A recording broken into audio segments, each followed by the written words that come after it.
Knighthood. Medieval Europe was a turbulent place dominated by disputes and battles over land, nobility, and honor. Soldiers on horseback fought with swords and wore protective armor and helmets.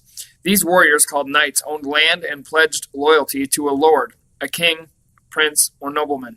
Those to whom they pledged their loyalty would offer land and protection as long as these knights served in military duty against the enemies. As landowners, these knights could not go away for extended periods of military duty since they had to take care of their land and families. Regardless, a nobleman needed soldiers to fight long wars. Because of these situations, a landowner's son could fight in his father's place. First, the son had to prove that he could use a sword and ride horseback. To practice these skills, young men participated in tournaments in which they fought against each other.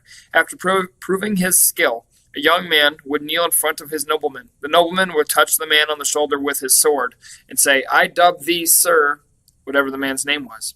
By this, a young man would become a knight.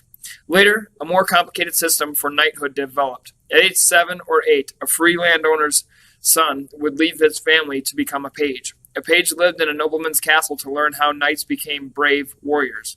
When the boy became a teenager, he would become a squire. A squire was a knight's servant. He helped prepare a knight for battle by riding with him and carrying his equipment. If a squire was brave and faithful, he would be knighted. When a man was knighted, he agreed to follow certain rules, called codes of chivalry. These codes included being courteous and helpful to women.